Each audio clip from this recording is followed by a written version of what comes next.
Hello everybody, this is Raza Van Werder speaking to you about my biography.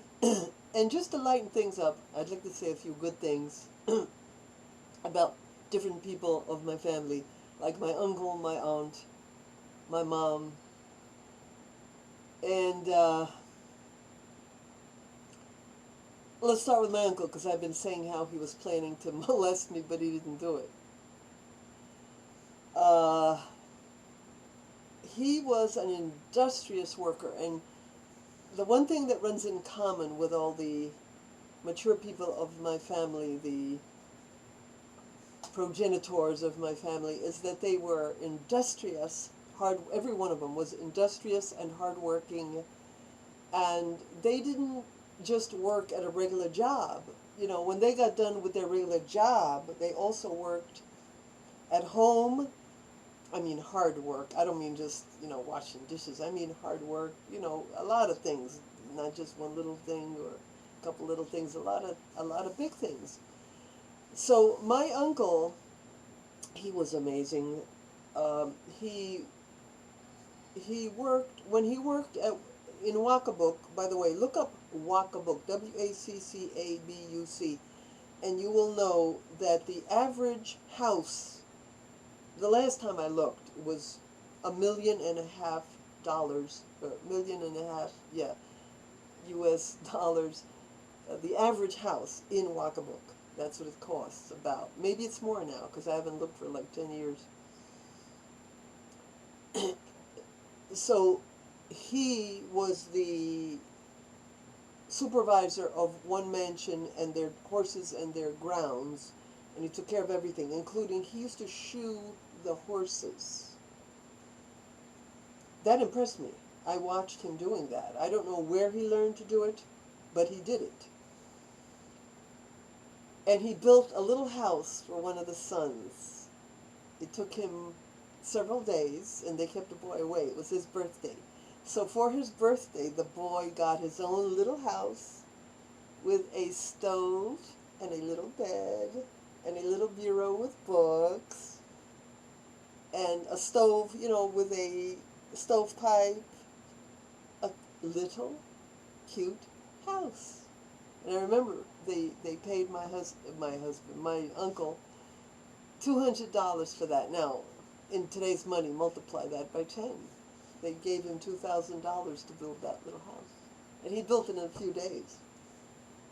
So he's very clever. But that's part two. Then the lady got married to another guy and he was an architect, moved to another ritzy area in one of the houses he designed, and etc., etc.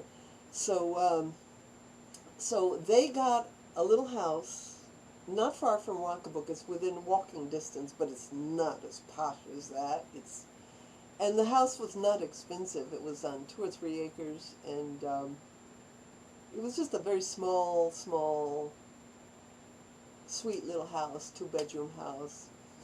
Well, the first thing my uncle did was build stone fences around the driveway, which took months, I guess. I mean, I don't know exactly how long it took, but they're exquisite stone fences, mortared together, perfect fences. It looks like a stone builder built them.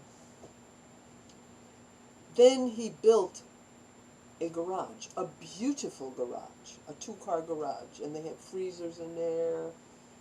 I used to climb up on the roof of the garage, because you could climb up on the roof because it was on a steep hillside, and you could go from the hill up the steep roof. And I used to love going up on the roof and just sitting there and enjoying life.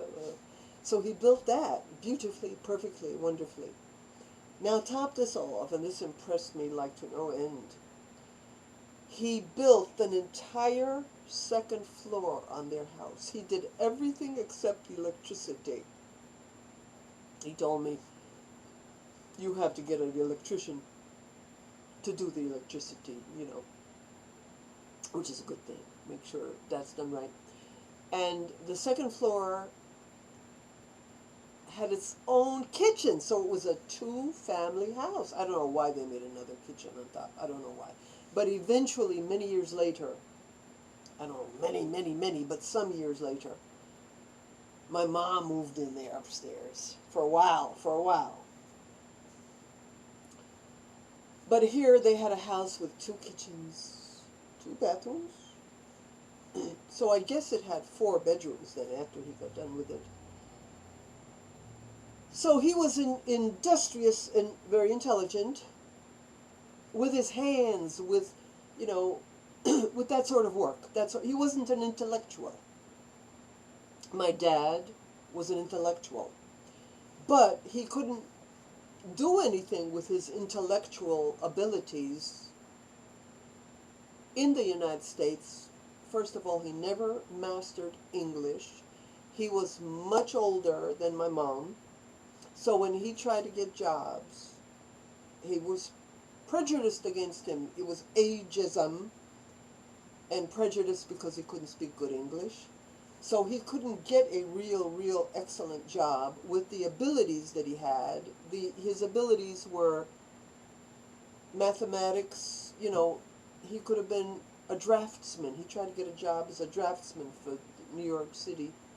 They wouldn't hire him because he was now in his 50s, and he showed me the things he did to demonstrate his abilities, but they didn't accept him.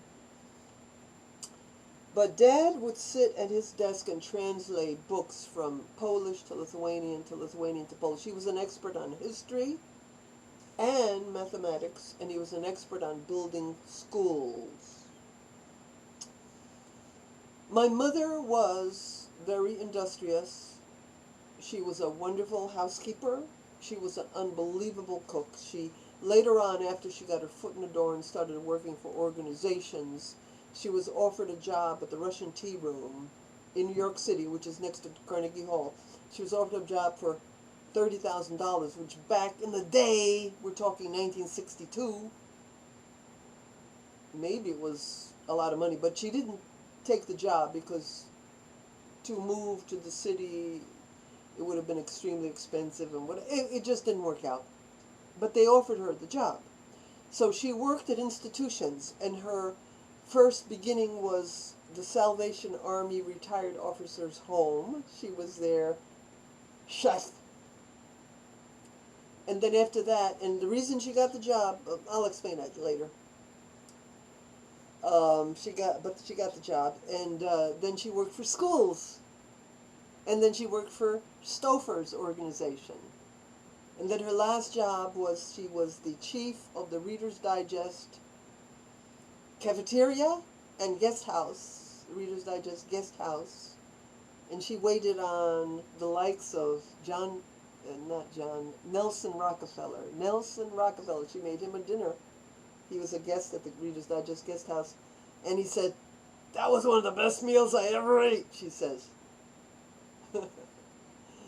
So, my aunt also was an incredible cook, incredible housekeeper. She only worked a few years in the background of the computer when they were first starting to make computer things. She couldn't explain it to me, but as I think back, I know that's what she was working on, computer things where you put all the parts, you know. And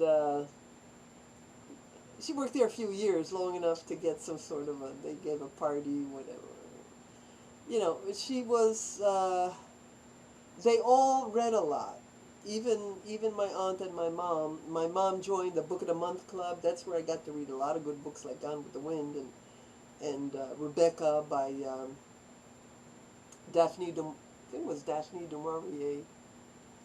Books by her and books, you know, like I said, and other books. You know, I got to read.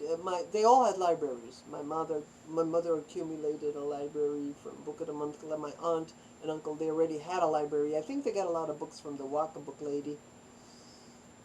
They were very industrious, hard-working people, all of them. So all of us that came from them, we all became industrious and hardworking and well-read and well-cultured. So, yeah, we were like them. Hopefully, I was like them in the good ways. Hopefully, none of the bad stuff. Hopefully.